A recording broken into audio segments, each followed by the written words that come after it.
Hello, you sexy people. This is the ALGO Podcast, episode 3 with Pebbles Dy. How you doing? I'm good. It's a bit warm, but Yeah. I'm good. We ended up having an impromptu conversation until 5 a.m. about all kinds of stuff with Claire. So now it's just like we're continuing. But they don't know what we said for the 5 hours. Oh god, okay. 5 hours. That was yeah. Give whoever doesn't know, whoever's watching this, a little rundown of who you are. Oh, okay. Hi guys. Start the day you were born. The day that I was born. So my name is Pebbles. I am from Central London. Hello, as you can tell from the accent. And I am a Latin dance teacher. Mm-hmm. There you go. Mm-hmm. Beginning, middle, and end. Mm-hmm. Okay. Where were you born? I was born in UCL Hospital in Euston, in London. In London? You were born in Euston? Eh? I know. Oh. And ethnic background? Oh, so I am Filipino, Chinese, Spanish, Hawaiian. Spanish is what? Okay. Filipinos were a Spanish colony, so we do tend to have Spanish heritage in there somewhere. Mm-hmm. Just those four? As far as I know, yes. That's why I refuse to take the DNA test. It's gonna give you another like 5 different races. God. Like, by the way, you're Moroccan. I think you have some Australian in you. I just about struggle with the 4, so I think I'm good. And give a brief background into all the different industries that you worked in. So work-wise, career-wise, education, up till now. God, okay. What did you start with? What did you go through? Where are you at now? Well, I did the cliche thing. Primary school, secondary school, college, uni. Didn't really end up using any of that for what I do. I have worked 9-to-5 jobs, like offices. I used to work as like a front house receptionist for a property consultancy agency. Yeah, first person you see and the first person you talk to. What else? I've done the odd jobs of being a healthcare assistant. I've worked as a waitress in bars. I guess the most eccentric one I've done is being a dominatrix for 2 years. But the teaching thing has kind of always been there. So it was always like a side hustle. But maybe for the last 10 years, it's been like my go-to thing, my one and only job. Yeah. Teaching dance? Mm-hmm. What kind of dances have you danced and what do you teach? So I did study contemporary, jazz, ballet, the typical things your mum makes you do because you look cute in a tutu, you know. Which I do look cute in a tutu. Do you look cute in a tutu? I hated it. And then I always have had a thing for like hip-hop and street dance. Then there's Afro as well, which a lot of people in the Latin scene know I do. Commercial, burlesque, just a bit of everything, really. And you teach all of it now? Or? So I mainly am known for teaching bachata. 10 years prior to this, it was more salsa. But increasingly, it's kind of gone into the reggaeton and Afro domain as well now. So. How did you get into the bachata world? Very conventional route, I'm guessing. Like, you went to lessons, you learned the technique. After a few months, you competed. I wish. I really wish it was the case. No, so my dance partner, Daniel. Hi, Daniel. We've been friends for like 15 years now. I want to say that. Or give or take a few years. So he discovered bachata first. And every time we've danced on the social, like dance floor, mainly salsa, we've always had like good vibes, good energy, good banter. Like we click when we dance. And there was a competition. And I think about 3 or 4 days prior to this competition, I get a call. Pebbles, what are you doing in 3 days? Don't know, why? Oh, I want to do this like competition. I'm like, all right, cool. We're friends. I've got your back. What's it for? Bachata. Cool. What's that? So, to be honest, I think it's a compliment that he had so much faith in me to actually do it, considering I don't really have any experience. I think I knew the basic and maybe the basic turns, but I didn't know anything about Central Dominican. I didn't know any of that. So the day before the competition, he was like, oh, we'll just meet up and, we'll just dance. I'm like, very vague, but okay. Mm. So I remember we were in, I think it was in Kings in London Bridge, because we used to teach there. So we could get a space for free. He was like, I'm going to put some music on and you just go with what you feel. And I was like, you're really not giving me much here. And I'm supposed to be competition ready for tomorrow. And he just led me. And it was really weird because I was like like my body was like that. But you could see my face just like, what is this? And he was like, this is bachata. And I'm like, really? And he was like, yeah. And I'm like, I don't even know if I was doing it right. He's like, no, this is right. And I'm like, oh, okay. And then the next day, it was the heat for the competition. So we went to the competition. No one knew who I was. People knew who Daniel was. Long story short, we basically won the heat, surprisingly enough. What does you do after 3 days of picking up a dance? Less than about 24 hours, basically. So... Every beginner or anyone who dances bachata now is just listening to this like, you fuck. You won after 24 hours? What? About 24 hours, yeah. And then we went to do the semi-finals.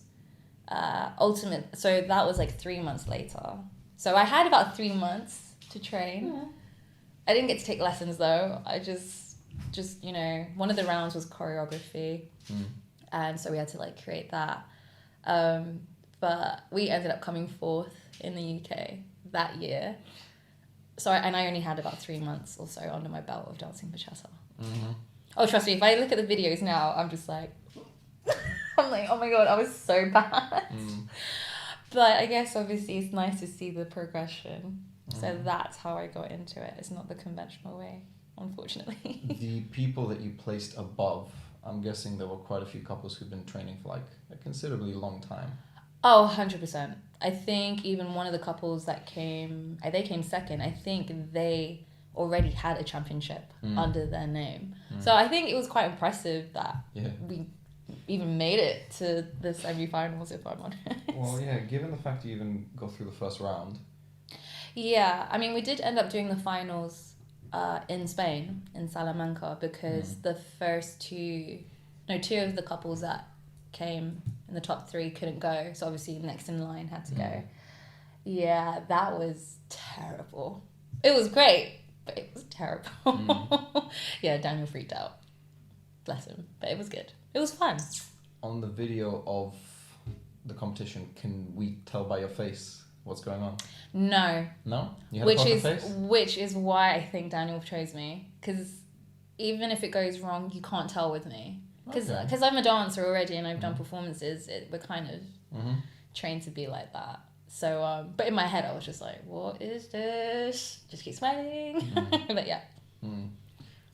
That's funny, given the recent stories of, let's say, if you see something that you don't quite agree with in a lesson, you have the huh? I know. But so when you've got best of both worlds. Easily readable, can't read shit. Yeah. Actually, it's the same thing when I'm drinking. People can't tell. Do people ever think you're drunk when you're sober? Yep. Oh, yeah. All the time. As soon as I asked that, I knew the answer. All the time, Alex. You've seen it. I have, yeah. And sometimes people think you're sober when you're really drunk. I don't have Asian flush. No. That's your 50 different ethnicities mixed into there. The Asian flush gene got lost. I've had training. Yeah. Me and my liver are best friends. When you teach, you don't always teach the crazy levels.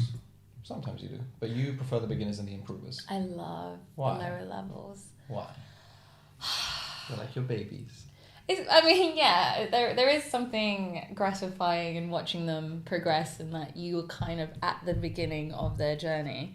I don't have to deal with egos very much in the lower levels. But then also because I never got to have what they have in terms of taking classes. I give them what I wish I got as a dancer. But then also it's watching them, like when they slowly start to even just get like one little thing right, you can just like see the spark in their eyes, or they're like, oh my God, like, and for me, that is really nice to watch. when it's like the higher levels, I love teaching the higher levels, don't get me wrong, but it's not the same energy. It's very much like, I just want to learn moves. I just want to do this. I just want to do that.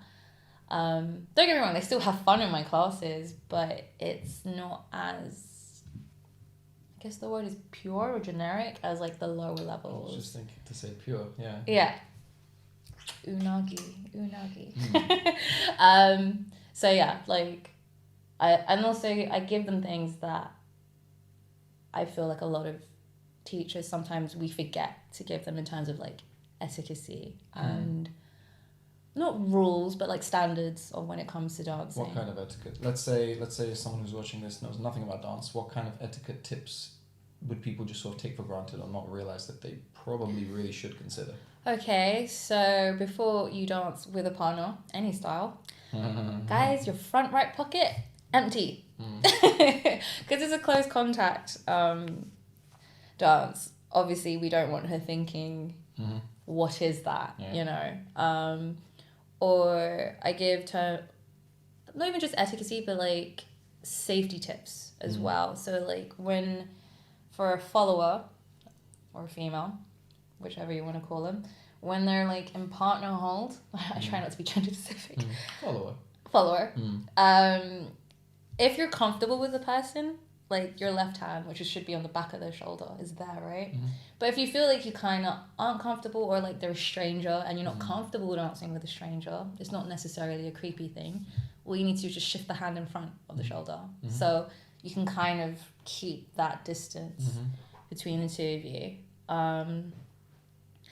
It's just things like that. Or because I'm a social dance teacher, if it goes wrong, it goes wrong. You don't need to make a big deal of it. Abort mission. Yeah, just smile and just keep going. Because one of the things I think people forget is that the number one thing people go for when it's a dance is how they feel at the end of it. So I've actually had some great dances with beginners and they only know 2 moves. And they're like, I only know 2 moves. I'm like, well, then they're going to be the best 2 moves ever for like 3-4 minutes. Perfect. And sometimes I just want to chill. But like, because they're just like smiling and you can see that they're just enjoying it, I feel good afterwards. So it's just a bit like, yeah. So it's things like that what I teach in the classes. I'd rather get it into the system now than for some reason have to teach them much later when really they should have known that from the get-go. So I always tell people that if you want to get into salsa bachata, the best way is to just get into the social scene of things. Like, forget the lessons. You don't need technique at all. Like, it helps, but the best way I think to mentally get into a good headspace is to just go to socials. You don't have to dance, but just be there. Just see what it's like and see what the etiquette's like. Because then you get used to what that world is like. And then you have the obvious things of like, you know, wear deodorant for the love of God. Chewing gum for the love of God. If you if you run out of gum, probably everyone else has at least one. Yeah, there's definitely someone. Yeah, someone somewhere who you can probably see chewing. A small one that I feel like just makes things a bit smoother. I think I've only ever heard this from one person who taught me when I first started dancing, is ask with your left hand always for their right hand, just so you can go into that close hold a bit smoother instead of changing. No one really says that, and I guess it doesn't make a difference that much, but it just adds to the ambiance, you know? Adds to the sabor. Yeah, it's very, what's the word? It's very 18th century when you ask a lady for a dance, you know? And there's nothing wrong with that. Oh no, girls like it. I'm not gonna lie. As a girl, as a woman, I can vouch for that.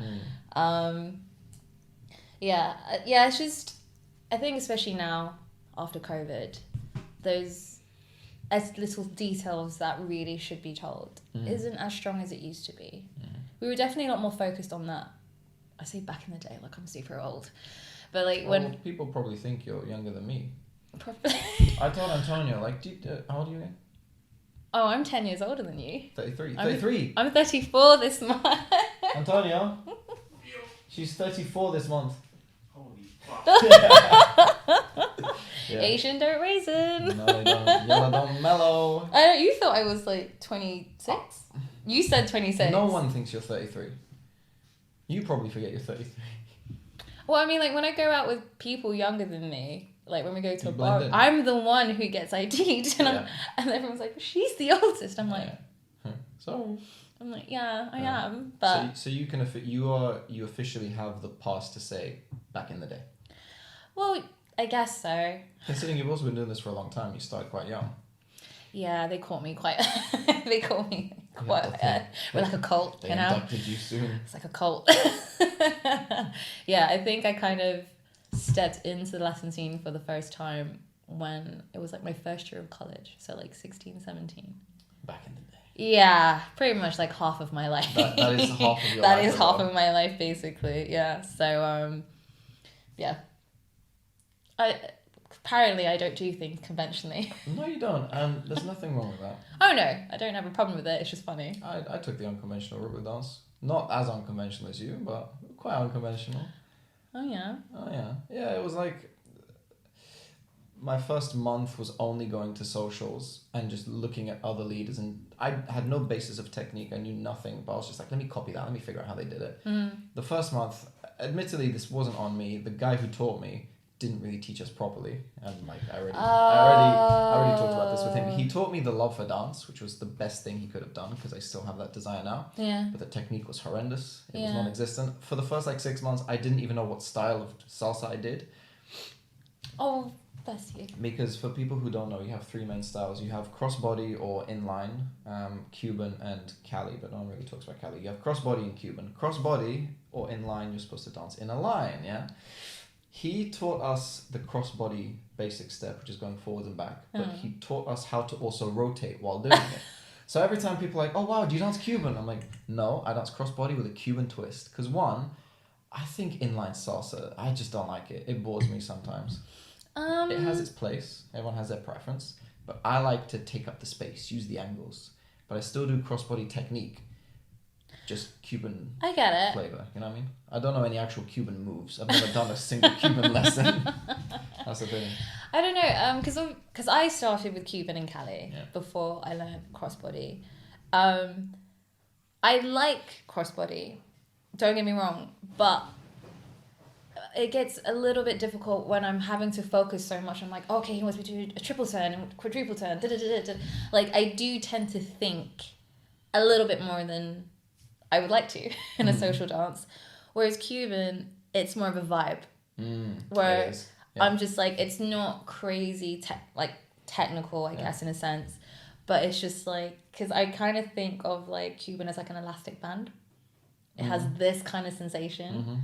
And I'm just like, I feel like a spring. It's nice. I don't actually genuinely have to think that much. Because I guess the frame or I don't really want to use the word tension, but the frame is a little bit more stronger, I guess.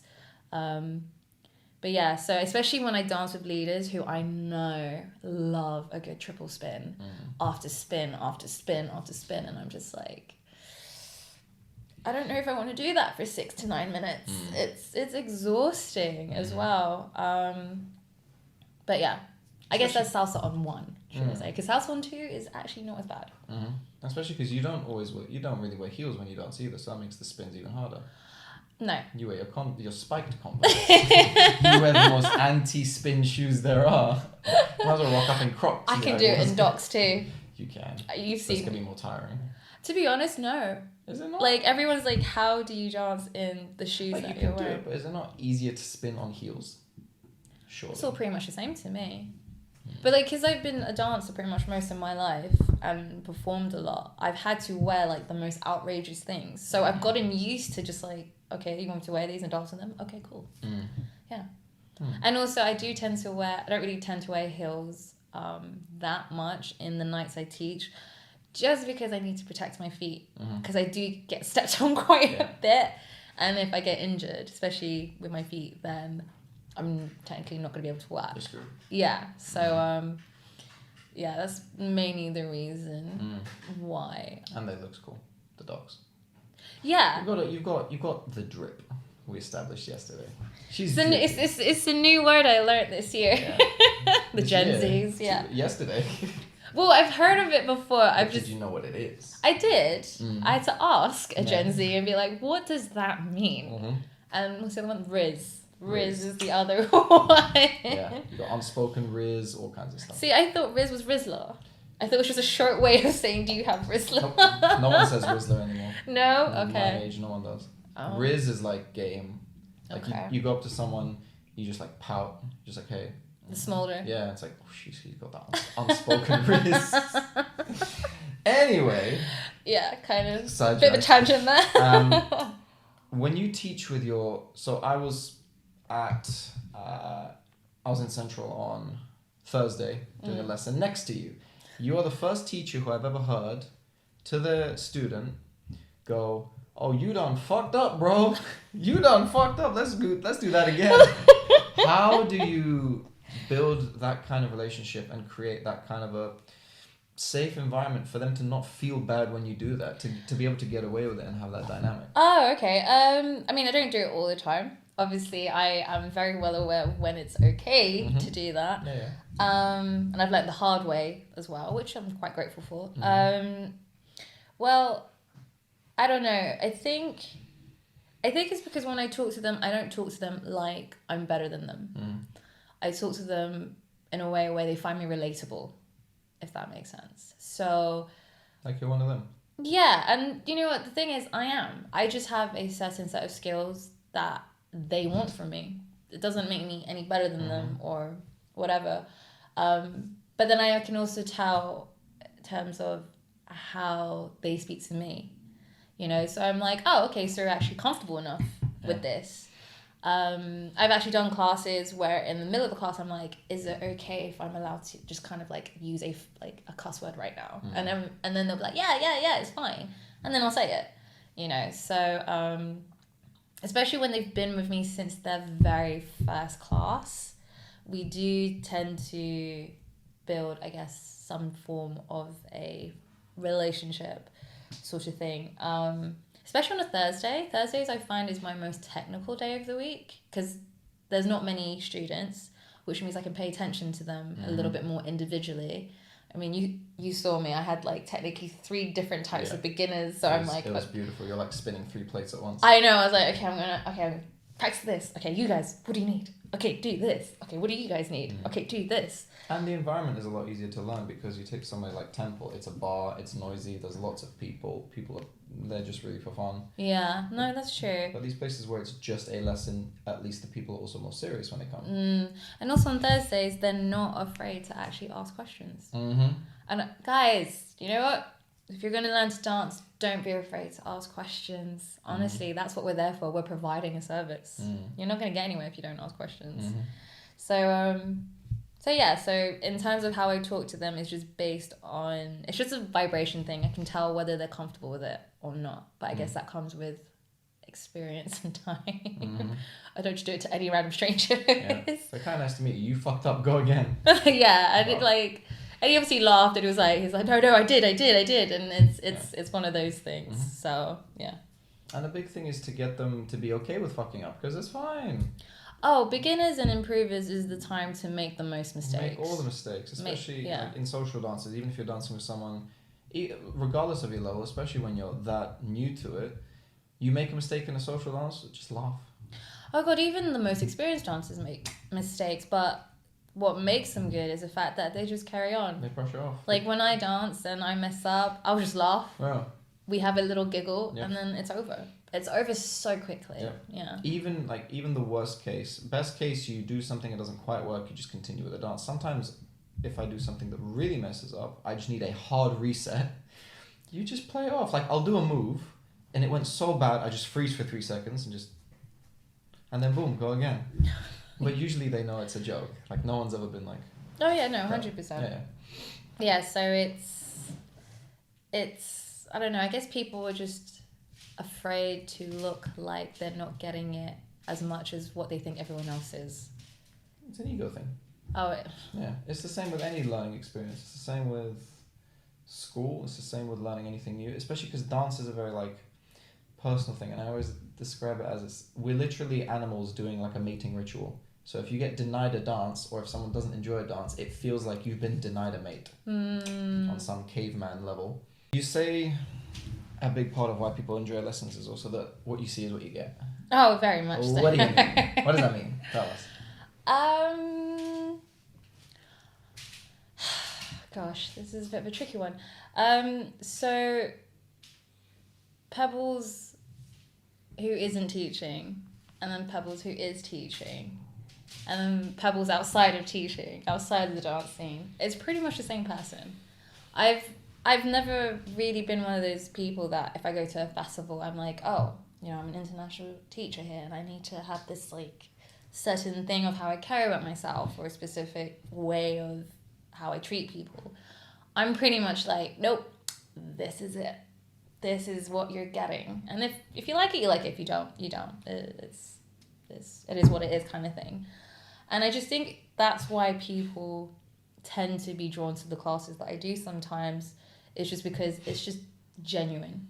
Like, I don't know. I don't think I hope not. I try to not give off this air where I'm like, me teacher, you student. You know, kind of, I don't know. I said it like that.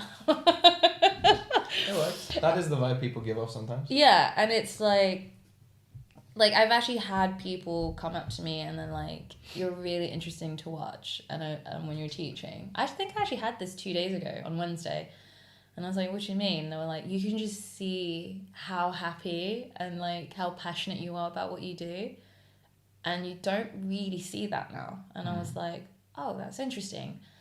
It's nice to hear, I guess, because I guess that's what I try to do. Because as much as people tell me that I should be doing other things within this scene, I just love the teaching side of it. I do. It's the one thing I'm actually, well, one of, but it's like the thing that is me that I'm really good at. And I'm like, this is the gift.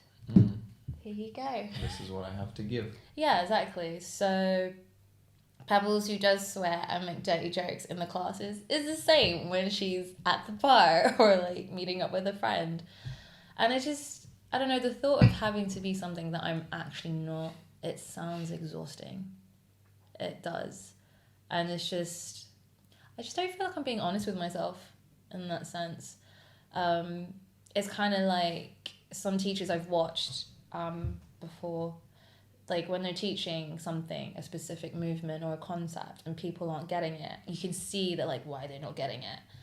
And you just kind of have to be like, look, at the end of the day, not everyone is a trained dancer, or these are people that have 9-to-5 jobs and they do this because it's something where they can just let go, have a good time, maybe learn something, and you just need to kind of relate to that. You know, I've had to work with teachers before where I can see they're struggling, so I kind of have to jump in and be like, okay, how can I make this relatable to something that they're comfortable with? So You. Sorry, what? We can hear it. You can? Yeah. Sorry.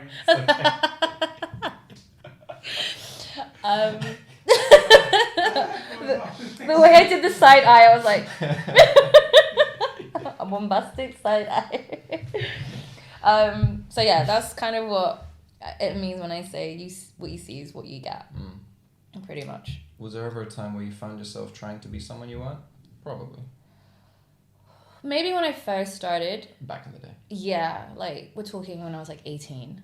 But it's very much like a young person thing too, to try and be something you're not, to like, this is the image I need to be. Oh yeah, 100%. And obviously I didn't have many people as like a point of reference where I'm like, okay, so like how do I go about, you know, especially when you're like 18 years old, for example, and you're in a club or a bar where you're teaching and everyone is older than you.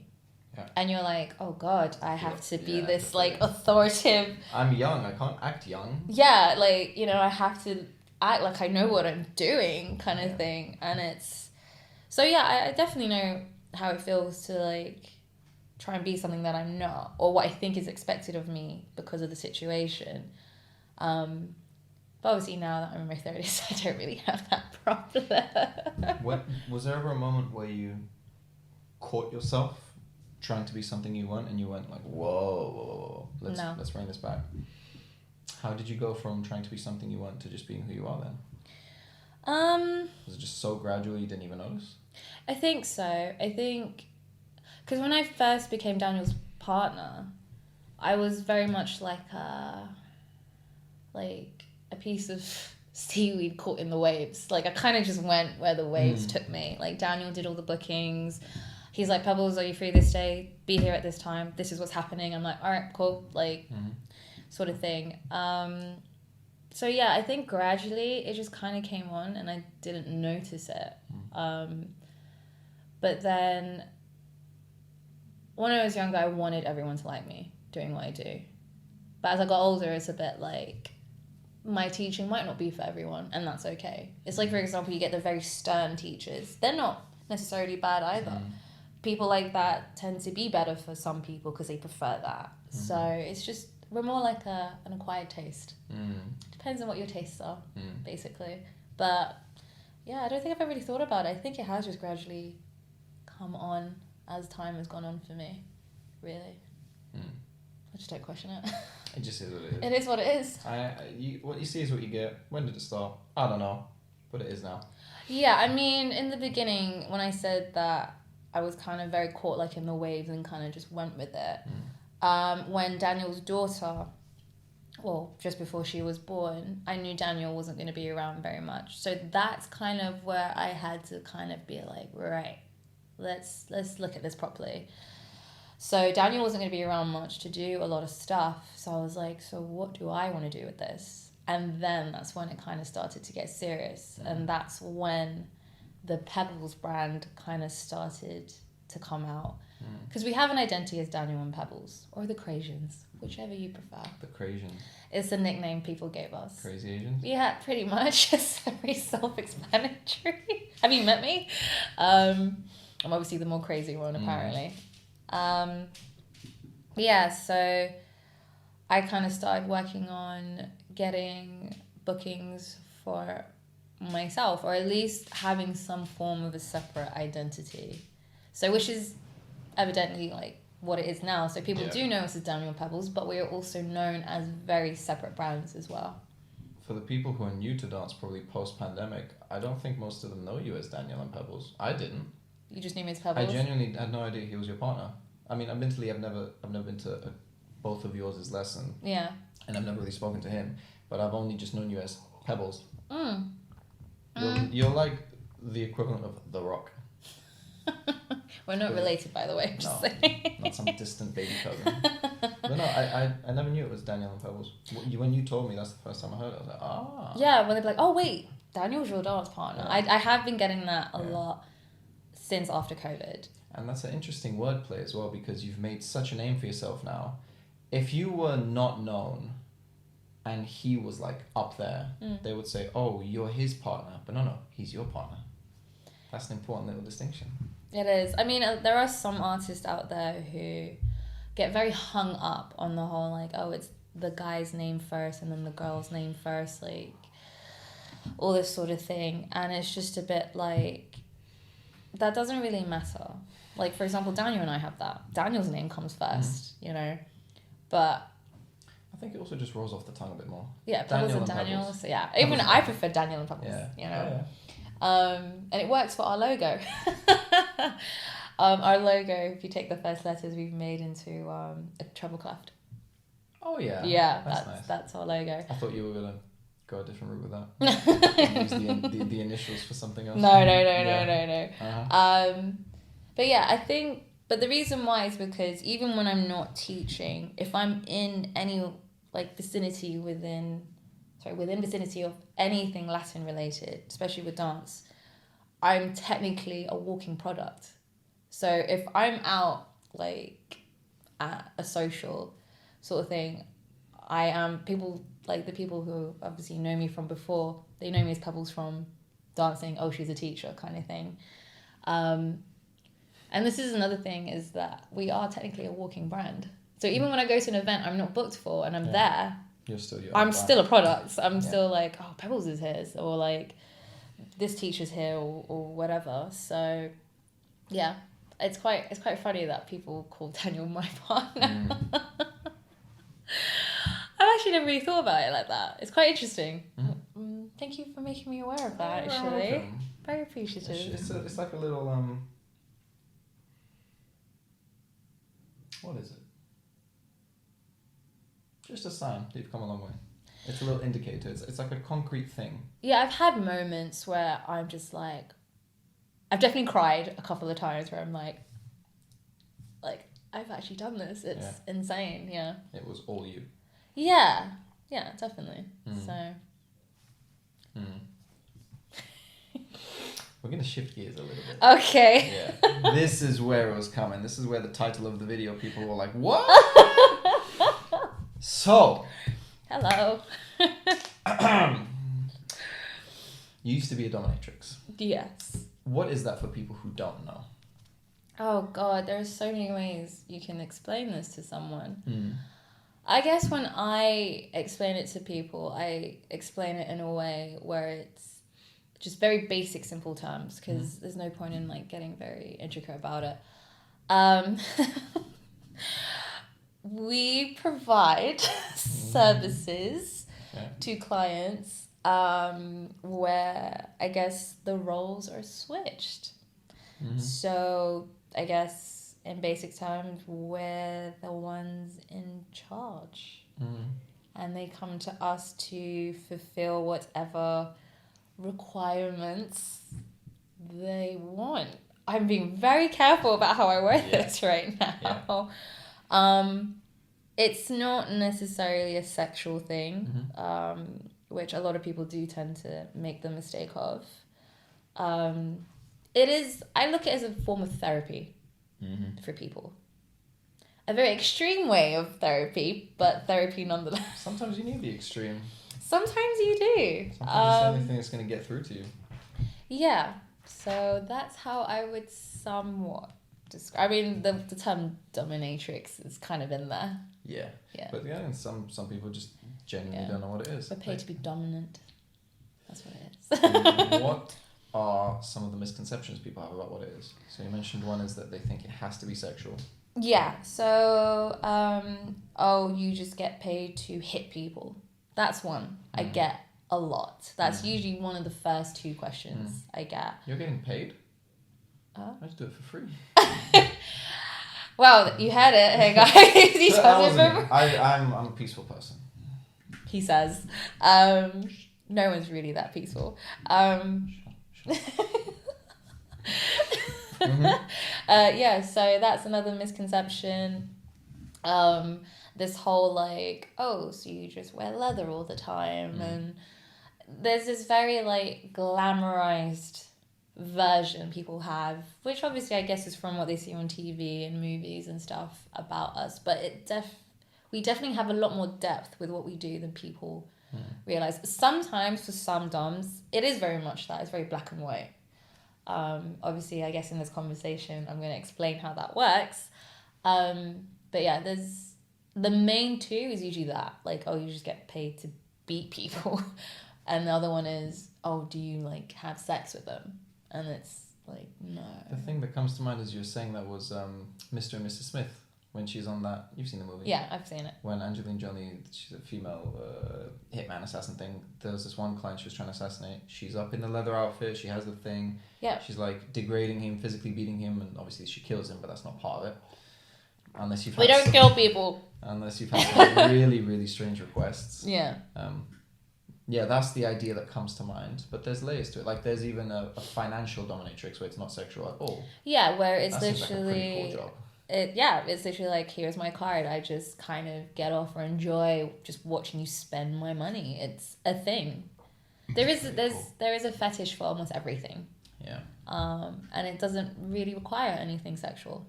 Mm-hmm. Yeah, I mean, you probably know, but people would be surprised to know how much you could get paid as just like decently good looking dude sending a video of you brushing your teeth to someone. Oh god, all kinds of very specific niches. Yeah, I mean, we have different types of doms. We have the ones who do it via online, like video chat sort of thing. And then obviously you have the ones who come face to face with, which is what I did. There's just many, many, many types of us, really. Like a box of chocolates. You never know what you're gonna get. How did you get into it? How is that a world that someone just finds, or did it find you? Well, it's not like I went on Craigslist or Gumtree. I was like, maybe. ooh. Nice. I mean, you can. Yeah. I guess you can do that. So I was living in Milton Keynes at the time. I moved there for an ex-boyfriend. And that was actually when I first became a healthcare carer or domestic carer, I guess. And after we'd broke up, I still chose to stay in Milton Keynes. I didn't really have any friends or didn't really know anyone. And one of the clients I had to look after, his son was like, oh, Pebbles, I know you don't really know anyone around here. Do you want to come out with some friends, like go to a pub or something like that? I was like very much like, yeah, why not? You know, I like people, you know, can hang out. But he was like, just so you know, one of my friends, his wife is a dominatrix. To be honest, that kind of just went over my head. Why disclose that? I genuinely... Did he like know she's going to try and induct you? Maybe. I don't know. Like, honestly, it just went right over my head. I was like, oh, okay, cool. Like, it is what it is. So... I think this was what bar was it? A Wetherspoons. Of course it's a Wetherspoons. Where else is it going to be? I know. So I went outside and I was just talking to this woman and she was like asking me, and I was just talking, idle chit chat, and she's asking, where are you from? I'm like, London. What's your heritage? I told her. And she's like, you would do really well in my line of work. And then I was like, oh, light bulb. I was like, this must be her. And she just went, oh, you know, because apparently it is a thing that obviously I'm of a different ethnic background, but it obviously helps to speak English. And she was like, would you be up for trying? And I was like, what have I got to lose? Why not?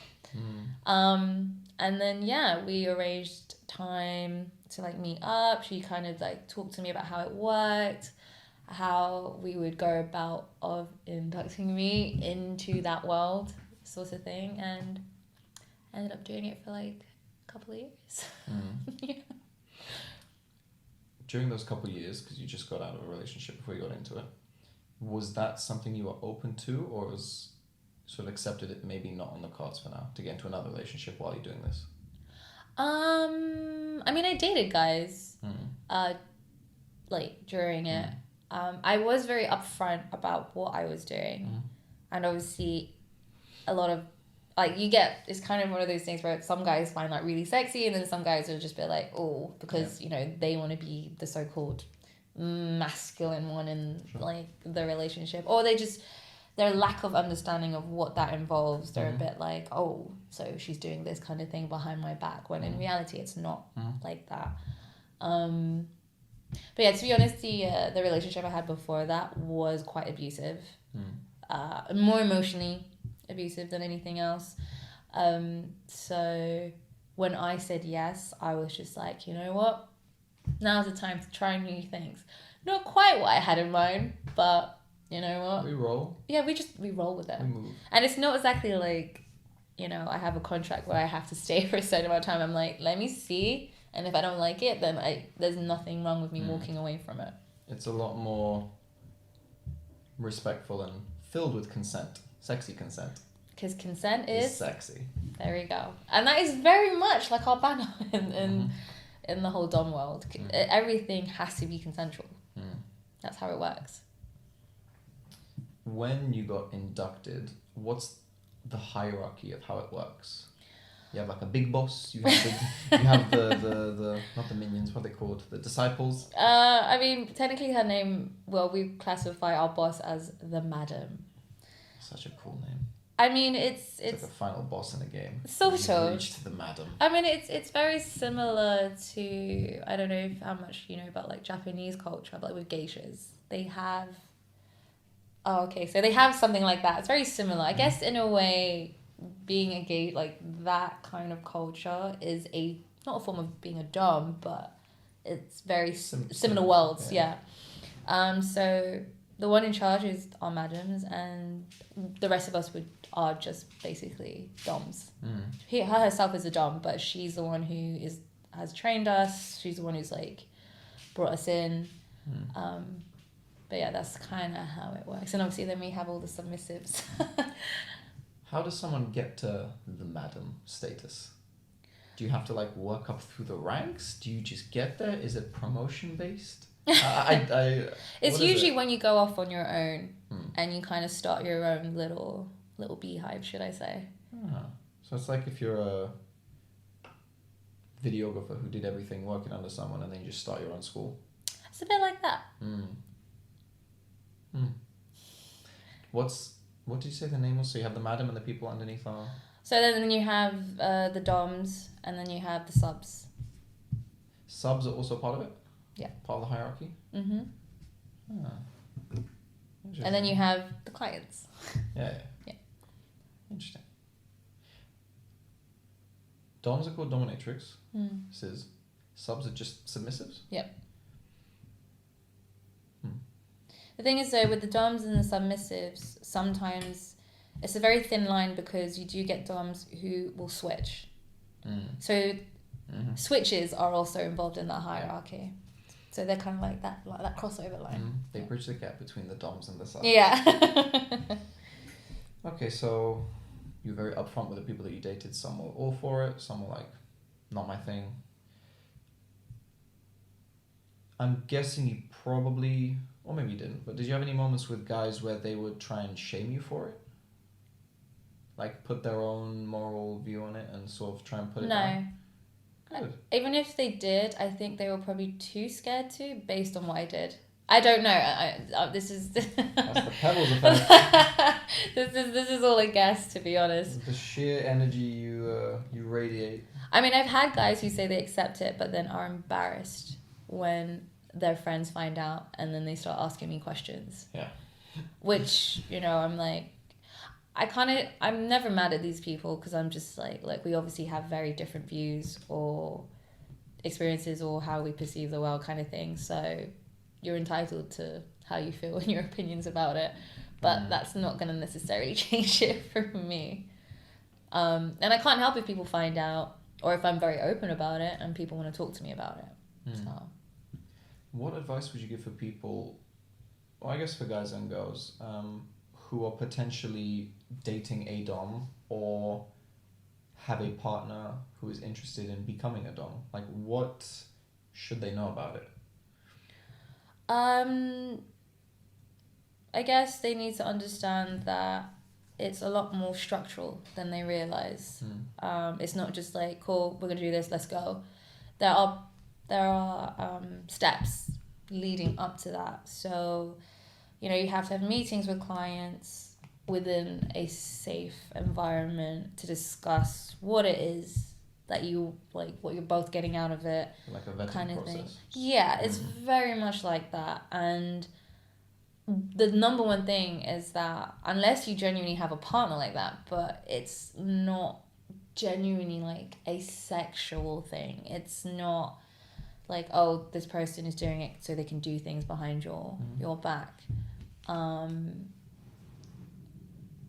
Yeah, it's a lot more of a safer environment than people think. That's the thing as well. Like it's very interesting because we do have safety protocol. Well, I guess the group that I worked with, we have safety protocols put in place. You can't do a client. You can't do a client. You can't. Yeah, you can't take on a client. Yeah. Or if you do go off site, for example, you need to make sure like for us, our phone has a tracker. We literally have to tell everyone else like, this is the time I have someone, this is the location we're going to be at. If you don't hear from me at this time, something's wrong, things like that. Obviously we have the basics of safe words, guys. It's very important. But yeah, so that's kind of what I mean by like, it's a lot more safer. I mean, don't get me wrong, it can be dangerous, but again, if it's dangerous because of lack of safety protocols put in place. So it's up to who's in charge of it? I'm guessing the madam. The madam's the big boss. The big boss, the queen bee. What they call El jefe? No. El jefe. No. What's the boss in Spanish? Yeah. El jefe. Yeah. Yeah, I know. Español. How did you leave that industry? Did you just decide it's time to move on, or did something Yeah, happen? I mean, I was thinking of moving back to London, and don't get me wrong, I could have just keep going back and forth sort of thing, but I guess I just felt like I've got what I needed to get out of it. I didn't really quite see myself doing it as a long-term thing, and I was ready to kind of just like start something else again. What did you want to get out of it? The thing is, I didn't know what I wanted to get out of it at the beginning, but I think when I realised what I got out of it, I was like, I think I'm good.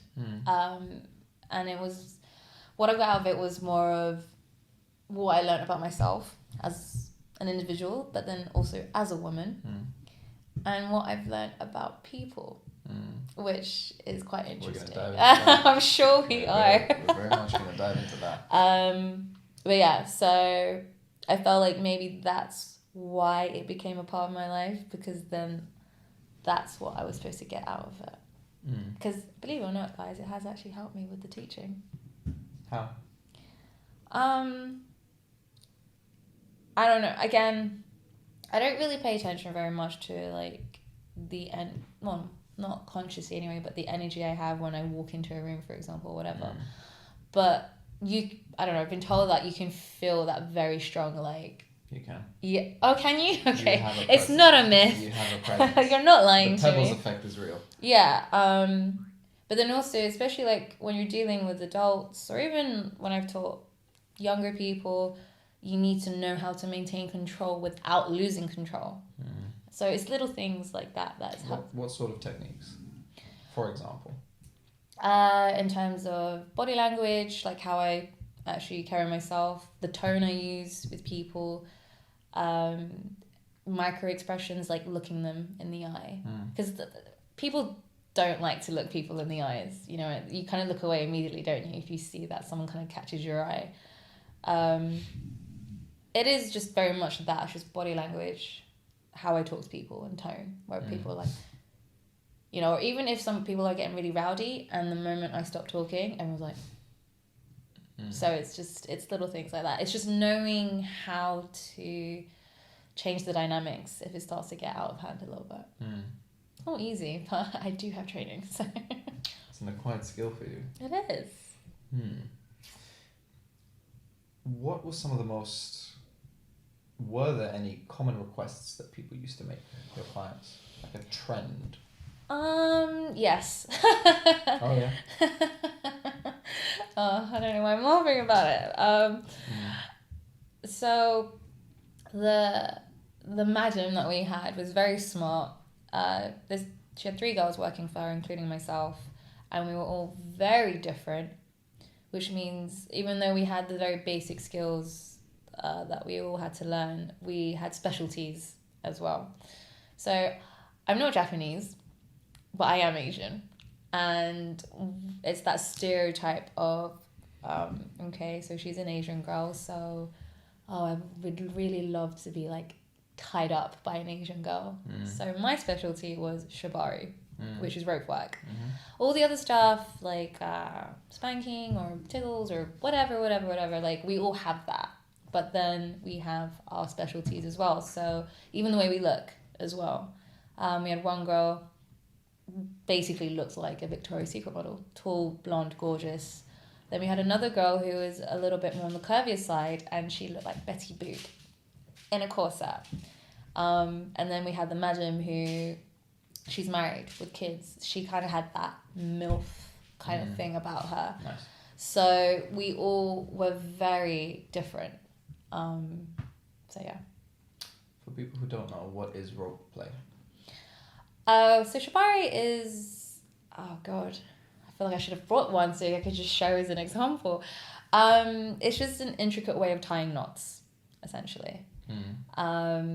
Very handy if you go rock climbing, just so you know. And camping. Unexpected cross-transferable skill. Yes, exactly. Pebbles, why do you know how to do that? Just YouTube. You can YouTube it. And it's not necessarily also just tying people up. It is also a fashion thing as well. So, for example, Oh God, I'm kind of going off a bit of a tangent here. We love tangents. Go off. No, but like girls who have a certain drip, as you say, fashion sense. It's just a style as well. It's not necessarily a sexual thing. It can also be a sense. How would, like, was it an accessory? Is it a piece of clothing, like the rope? How does it work? So it's rope. Mm-hmm. But the material of the rope is different from obviously like climbing ropes, because obviously one of the things that we kind of try to keep in play is to not leave marks on clients. Mm. So the shibari ropes I would have were maybe like silk based or something like that. So basically just to not, because obviously with rope it will leave burns if they struggle, sort of thing. So it's little things like that. Would the silk minimize the burn, or would just get negate it completely? It depends on the knot and how much they struggle. And the position I've got them in. Yeah. Because so. I have my only references of I know some people who do like silks. Yeah. And they get rope burn all the time. Yeah, so it just depends. Like it's not always. I'm just using silk as an example, but it just depends on the material of it. Or we by minimizing it, we'll put something underneath it where it's tied, so then it doesn't. Did you ever get clients who wanted the marks? Personally for me, no. So how it works is it's not like, I want this one, I want that person. We need to make sure that we're on the same page. So how it works is, let's use you as an example. Okay. Okay. Let's say you're into, I don't know, give me something. Like what? Just anything. What, like? Toes. Okay. He's into toes. That came way too fast. I know. I'm gonna kind of ponder on that later on. Quentin Tarantino, .2. Oh God. Yeah. He likes feet. Evidently, so as you can tell from his movies, if you're not well aware of that. What's the movie where he had Dusk Till Dawn. What's the actress's name? Salma Hayek. Salma Hayek. I'm answering these way too quickly. he had Salma Hayek, and she was. This was a while ago, so they were both very young. He had Salma Hayek drip. Was it tequila or run some kind of alcohol? It was tequila down her leg, into his mouth. Off her toe into an extra's mouth, and he just happened to be the extra, and he was the director of the movie. So what a coincidence! Yeah, what a coincidence. Let's say I like toes. Okay, so you go online. Yeah. You search for someone. I wouldn't necessarily come up because it's not something I do, for example. Then let's say you have 5 to 10 DOMs that have come up. Then you go based off their bio, or their so-called alter egos, because it'll say something about them. You'll see the photos of them. You're like, I like the look of this one. Oh, and like the character or the alter ego that she is something that I like. Do they have like alter ego names? Yes, we have mistress names. Are you allowed to share? Yes, I'm allowed to share. Was it something dramatic like the Dragon of the East or something? No. Not quite like that. We wanted to maintain the ethnic, because I was the only girl that wasn't. You wouldn't really guess where you're from based off your name. Yeah, but I was the only girl of a different ethnicity. So it was Mistress Katana. Mistress Katana, like Mortal Kombat. Mortal Kombat, the sword. However you want to look at it, they just wanted to keep some sort of like ethnic. That's great. In that, yeah. That's great. Yeah. You came up with a name. No. They actually chose it. I didn't mind. I was kind of young as well then, so I was like, you know what? Don't know how the industry works. Okay, that sounds doable. How old were you? Early 20s. Yeah, I was definitely early 20s. Yeah. But yeah, so that's just kind of how it works. You wouldn't. If I had someone who was into getting marks left on them. Not your thing? Yeah, like basically we have a category list of things we do and things we don't do.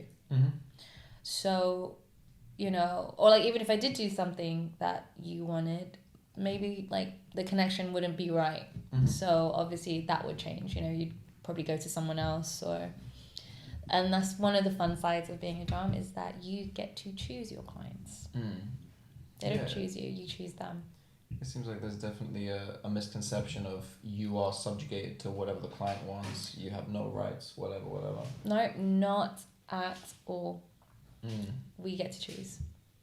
That's a lot of consent. It is a lot of consent. And that's very sexy. What's the most unusual request you got? Oh my god. I have to ask. For those who do know these stories, they're probably giggling right now when they see this. Furries. Okay, wait, are we talking psychologically or Both. physically? Both. I mean, I have a few, but one of them... What's a furry? A furry is an individual that likes to dress up as an animal. You could be male and dressing up as a female cat. You don't know. It's more about the actual animal itself or whatever. It's not so much who's underneath it. But I have... As in they wanted you to be a furry? Or they wanted to be the furry? Both. But I was obviously the dom of that. The dominant furry. Yeah. So I had one client, obviously for like safety purposes we don't mention names, but he had a thing for penguins. But he wanted to be the female penguin. Any particular type of penguin? Emperor penguin? Emperor penguin. He wanted to do his own version of Happy Feet. Was Happy Feet involved at all? No. It was more about the behavioral characteristics of penguins. Obviously, I was like the waddle? The waddle. I had to pretend that I'm sitting on an egg because that's what the male penguins do. Things like that. Mm-hmm. Do you need a minute?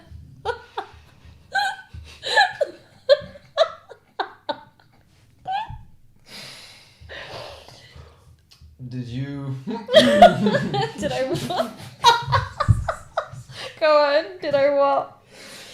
Did you get a chance to work with these clients long enough to sort of figure out where this stemmed from? Because I'd be very curious. No, with the penguin guy, no, not so much. No. I mean, sometimes... our job isn't to really do that, to understand where it originally stems from. It wasn't the goal to figure it out, but but when you're with a client, me being me. But to be honest, even then I wasn't that yet. Like I became very inquisitive in terms of psychology with people after it. If anything, that's what triggered it. Again, but that's one of the reasons why they come to us is because we're not there to judge them. We're not there to figure them out. We're there to to provide something that they feel they need, you know? So that's one. Yes, you're probably picturing me in a penguin, like so just like waddling. So now every time, is that where the dance stemmed from? No. I thought you were gonna go there. No. Another one. The waddle's gonna have a completely different meaning. Oh god. Physically speaking, what are they called? They're kind of like adrenaline junkies or extremists.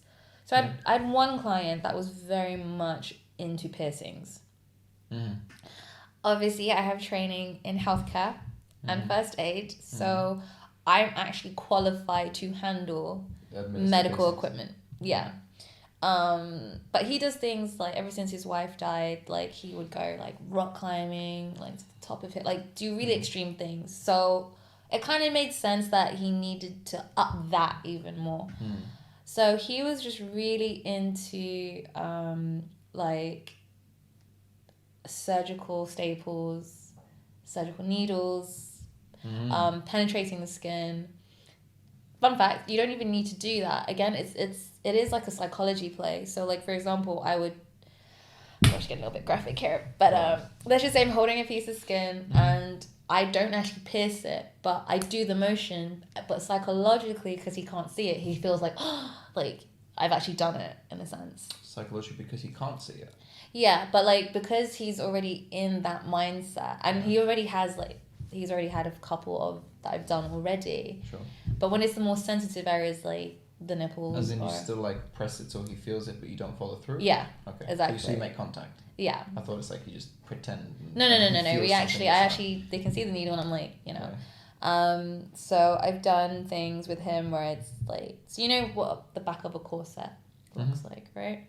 So it's like 2 rows of surgical staples with a ribbon in between, and you kind of like pull so the skin kind of comes back, things like that. So he was very much like an extremist in that sense, physically speaking. And then I have had some where I'm like, you actually need a therapist. Like more than normal. Like extremely so. Like. Okay, so I had this. So clients are allowed to buy you equipment or outfits that fit their so-called fantasy a little bit more. First of all, I'm not German, as you can tell. And I think you know where this is going. I hope I'm wrong. I don't have blonde hair. I don't look it. I didn't even speak German back then. But I had a German uniform made for me. It was like a latex one though. Took a lot of talking about us getting that. German uniform, we're talking like early 20th century type uniform? That's not where I thought it was going. But but the psychological part was the client was Jewish. Yeah. Interesting. That's a lot of layers. And the things he enjoyed is basically what happened during the Auschwitz. How do you, like what? Gas masks, like restraints, things like that. Was there any like semi-permanent tattooing part of the process? Like henna? Yeah. Henna numbers? He did have like the temporary tattoo thing. Yeah. Buzz cut? No. That's what we draw the line. No. Okay. Wow.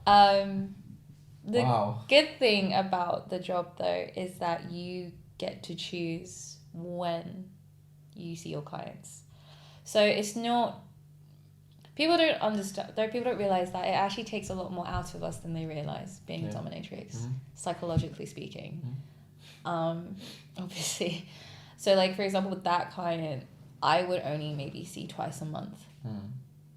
He was one of my highest paying clients because of how eccentric. I was going to say, what is it that made you say yes to that request? I'm guessing the highest pay was part of it. Yeah, I mean, when you're young and you're like, oh my God, I'm earning that much for like 1-2 hours. To be a Nazi? But at the same time, I was curious. To be like, what is going through that head? Or like, what wiring do you have for you to be into something like that? He was lovely, which was really like weird. How old was he? Or like rough decade? Like 20s, 30s, 40s? He had to have been maybe in his late 30s or early 40s. That's interesting. I mean, I never really got to figure it out, but I was just, curiosity got the best of me. I didn't keep him on for very long because it is quite a lot, you know. Yeah. Would it be, how long did you meet with him for? Like a couple months? Half a year? I think we did it for like 4 or 5 months. What was the progression of the sessions? Like, was it the same thing all the time? Did it get progressively more and more historically accurate? At the beginning, because I didn't see him very often, it was very much like we're just trying things out. Some clients like to keep a routine. So it's very much like kind of the same thing. And also because I didn't see him frequently, it didn't seem that much of a routine to him. So twice a month is like, okay. We had a couple of technical difficulties. In the meantime, we did just watch your video. Very cringy videos of me on YouTube from like a decade ago. Complete different life. Anyway, one thing I do want to know is, what role do you think pain plays in that line of work? Because I would imagine, I don't know much about it, but I would imagine it can be very therapeutic because it's in a very controlled setting. It is, but then obviously there are different scales of pain, isn't there? So it could be physical, psychological, emotional. I mean, it sounds so cliche, but the whole like love is pain, isn't it? It's like there is some form of good endorphins that are released when pain is involved. It's not so much like, we do have clients that are very into like tickle play, which doesn't involve any pain at all. It's just kind of more like playing with the senses is how I like to put it. So yeah, it just depends really. The spectrum of pain kind of varies depending on the clients. It could be from 0 to absolutely like Have you ever had a request where someone wanted you to inflict way more than you were comfortable with? No. Personally, no, I haven't. Is it just because they've never made that request, or you don't care and you'll do it? Well, the thing is, when they kind of give us like a rough idea of the level of pain they want, for example, when we do kind of like a trial session, if I was to do something, I would be like on a scale of 1 to 10, how is that for you? And then we kind of gauge it based around that. Obviously, we're trained to inflict pain without obviously bruising and leaving marks. We do have training for that as well. But I personally don't think I've actually been a bit like, ooh. Okay, maybe when I first started, I was a bit like, I'm so sorry. Like, and that's when it hadn't quite come out of my dominant shell yet. So I was very very sheepish about it. So when you transitioned to working in that industry, and maybe even after you left it, do you ever get moments where you'll be talking to someone or you're having a conversation with a friend or whatever, and the idea just comes into your head, something like, I think you would benefit from trying this kind of thing? I come across it more with women who I think would benefit from trying to be a dom rather than a client. Than someone going, I'd be like, oh, I think you need that. Is it more of a like, if someone's very timid and in their shell, or what kind of things set off that reaction? For like different reasons. Like there are some girls who are just naturally very dominant or have that kind of energy, and it's usually when they're looking to do something a bit more exciting or whatever, and I'm like, you would actually do quite well in this. You do quite well in this line of work, or because of what it did for me, like like what it did for me, like kind of finding myself as a woman is quite awakening. What did you find? What was awakened? So for example, when I first started, when I was training, and we would have clients that were okay with being a little bit of a guinea pig for me to train with. I would be like either giggling or I'd be like, oh my God, I'm so sorry kind of thing. And it's not something where I'm like, today I'm not going to be that. It actually comes out naturally. Like the way I would respond very quickly with dealing with a client, and I'm just like, where did that just come from? Oh my God. Like it does kind of come out of you. So I guess what I learned as a woman, I know it sounds so cliche, but we genuinely do have a lot more power than we realize if we just knew how to tap into it. So it's not even over men or anything like that, but just over how you can control a situation, how you handle a situation, that kind of thing. And for a lot of girls, or for women or girls, like I feel like that's actually quite a good thing.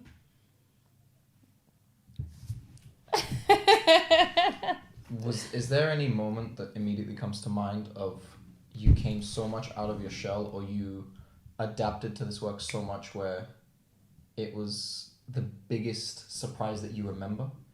So like something, you'll have a reaction, something, and you'll be like, where did that come from? No, exactly. So is there like there was a very, moment? very, very like distinctive moment where I was punishing a client. And he requested something, and the way I responded was a bit like, very much like, did mistress give you permission? Like, very like, didn't even have to hesitate, didn't even think about it, and my tone was so stern, and he was just like, yes, mistress. So I was like, like, he didn't see me, but because he had his back to me, but I literally just was like, and then obviously I couldn't be like, what just happened? I kind of had to like, okay, let me just put that away for a second and finish, and then later on, keep going. yeah. So for me, I was like, huh? Even my madam, because she was in the room, she was a bit like, it was one of those moments where we kind of just looked at each other. She was like, proud of you. Yeah, it was very Proud much like that. Yeah. Mistress Katana. She's all grown up. She's graduated. My little baby spreading her wings. Are there any wrong reasons for someone to get into either working as a dom or getting one as a client? Personally, it's the money. It is a very, it can be a very lucrative job, but again, this is just a personal opinion, but just doing it for the reason of getting money quickly is not good enough. Because if I was training a new girl, for example, It'll take time. It takes time. They need to understand that it does take physical, mental, and emotional toll, like, on you. I would only say to her, like, I would recommend you doing maybe like 4 hours tops in a week. Like, because it is pretty intense. It's like being an actor. You have to stay in a role, and then later on you have to be a different character. It does take a lot. And if you're only motivated by the money, it's just not enough. There have been cases of doms getting into substance abuse because of it, because they can acquire money really quickly to get stuff like that. There have been doms that have crossed the line of so-called physical contact and, kind of crossed that line that really shouldn't be crossed, because then it kind of deters the reason why we do what we do, if that makes sense. So yeah, you do have to be willing to kind of really kind of understand the boundaries. So I wouldn't do it if it was just for the money. Because a lot of girls, when they hear about it, they're like, how much did you make? Whatever. And like, for an hour. They're like, oh, I'd do that for like an hour. And I'm like, it sounds good to you. But when you actually do it, it's not all glamour, if I'm honest. So yeah. This might sound like a strange question to people that don't... It might sound like a strange question to people who have that stereotypical image of what this kind of work is. How do you think you've helped those people? The clients, you mean? I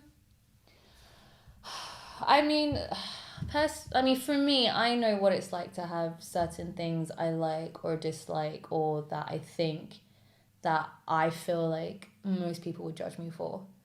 And obviously, I guess as humans, we want to be liked by everyone. For us, with our clients, we're like the one safe space in their lives where they don't have to be who they are. They can be whoever they want to be. We don't judge them for it.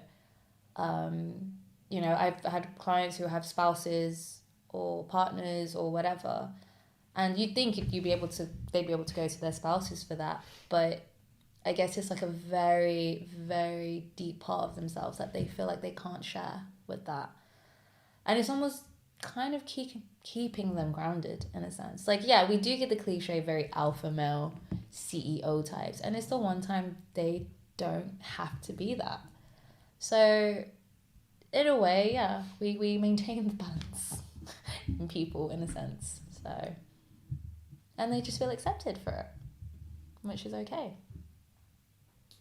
How has that changed how you see your own friendships? So you've got I don't know if it's natural or not, but you have a proclivity towards psychologically analysing people a lot. How has this work and all these experiences, when you talk with your friends, like in a casual setting, how much of that has had an influence? How do you, whether it's being a lot less judgmental, whether it's being a lot more open to how their minds work, anything? it does take a lot. It does play a lot into like the friendships that I have. I mean, I'm not perfect. I've definitely done my fair share of things where I know people off the bat would judge me for and not actually stop and take the time to be like, why? Or, you know, sort of thing. So it's very much... I mean, don't get me wrong, there's that natural instinct to judge people, but I do try to make the active or conscious choice to be like, okay, no, yeah, okay, they're like this, but... Ice cream truck. Oh, is that the ice cream truck? Okay. I'm a bit like, oh, okay, why? Kind of thing. Sometimes I don't directly ask. I can kind of just work it out. Because of the job I had, I'm like, it's not really... I guess I call it basic psychology, but it's only basic to me because I've been accustomed to it. So I'm like, okay, that makes sense. And it also kind of plays into not just friends, but like family and even students as well. So, which has helped me become a lot more patient when it comes to people as well. But because I'm like that with friends, I don't expect them to be the same with me. That's just personally how I am. But I feel like that's why maybe my friends do tend to talk to me about things they don't normally feel comfortable talking about with other people. Because I don't have that air of judgment. I'm just like, all right, tell me how it is. I'm not going to be biased about it. I'll just be like, okay. So... Do you ever see it as something you might go back to one day? Or it's a chapter in your life that's gone? It's a chapter of my life that's gone. It served its purpose. You're not going to need to use it again. Yeah, some girls who have left go back because of financial difficulties. Don't get me wrong, being self-employed, I have that too, but I've never thought... No, that's a lie. Maybe once or twice in a very dark stage where I'm like, just to make quick money, but... Once I kind of like get over that initial reaction, no, I don't think I want to go back to it. If hypothetically someone like me was looking to get into changing his profession, where would he start? Okay, so this is tricky. This is because there are multiple ways you can do this. Some people I know that have become DOMs started with like OnlyFans. Some have started doing like the whole online camming thing, and then they started to notice they were getting requests of being like a dominatrix. So they've kind of steered towards that. There is a reason why I also don't want to become one, is because in London it is very competitive.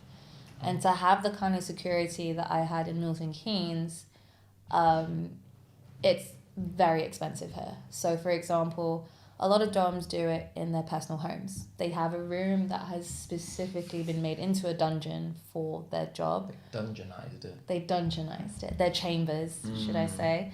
I personally don't believe in mixing your home space with your workspace in that sense. That's probably a good idea. But then also...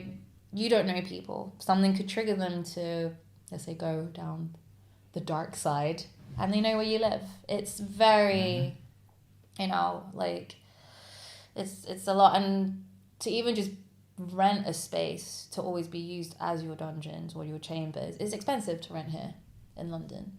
But from what I understand of how they do it here is it's just easy as creating a page, pictures, that kind of thing, and then it just kind of goes up and then people can just find you online.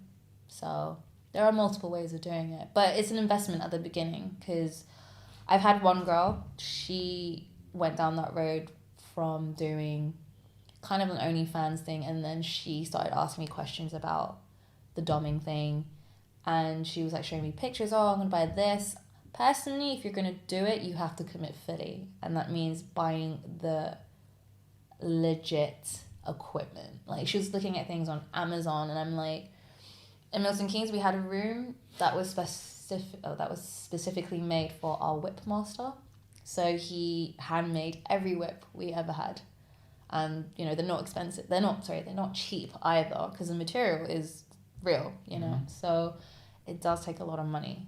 So you need to kind of spend quite a bit to make it in this line of work, unless you are fortunate enough to have someone who has done it and is willing to give their stuff if they're no longer doing it, Second-hand equipment. basically. Mm. But technically, you'd be called a master if that's the road you want to go down. I was gonna say, is the hierarchy that you had only for the women, and then the guys have a different thing, or No, was it's the the madam same thing in with charge males. but was the madam in charge of men too, or the madams in charge? You of can women? have a madam in charge of males too, of mistresses and masters. Mm-hmm. That'd be pretty cool. Call myself the master. I know. Oh, is it just gonna be the master? Just You don't actually have like Just the. I'm Just- not. Just the. just the. I'd like to have the. Yeah, I want to be the master. Yeah, so that's kind of how it works. And again, hypothetically, would there be a gap in the market for an individual like me? Because I don't know what. There's a gap for you. There's that. There's a niche. The niche. Is there a niche for a little Eastern European bearded man? Okay, from the top of I expect you to know all the demographics. from all the top of everything my that's in- head, Yeah. you would have that that niche of, because of the way you look, the beard, the physique, the tattoos, even the rings itself. It would give off kind of the whole Viking vibe. Yeah. Oh yeah. You kind of know where Oh, yeah. Viking / very caveman like. Yeah, so you'd be very much, is that ice cream again? Ice cream again. It's a sign. Mhm. It's very much, that is what your niche You would hear be. that? I'd be a Viking master. Hell yeah. Yeah, so that would be your niche. But again, you get to choose. I did have braids like 2 years ago. I don't doubt that. I don't doubt that. Mm-hmm. But yeah, so it's entirely up to you, really. You kind of get to choose. You can even be adaptable. You might get like one more specific thing than the others based on how you are, but you can't. Basically, we're chameleons in a sense. I do consider myself quite a social chameleon. So To my parents, this is all a joke. I am not gonna do it at all. This is all hypothetical, and I'm not looking into the logistics. he says. Yeah. Interesting. Okay. To wrap up, Mm-hmm. final question: how would you describe your whole experience of being in that industry? Couple of sentences. What is the thing that you got out of it? Because you got many things, lots of experiences. You found out about yourself, about people, about psychology, everything. But how would you describe it if you were writing it in a book and it's like the last line of the whole chapter? Oh God! Like one word just comes to mind. Awakening. That's cool. it. That is literally it. However you want to take that. Pizza's here. Oh my God! Pizza! That's an amazing point to end up. Thank you very much, Pebbles. Oh, thank you. Thank you, sexy people. I will see you next time.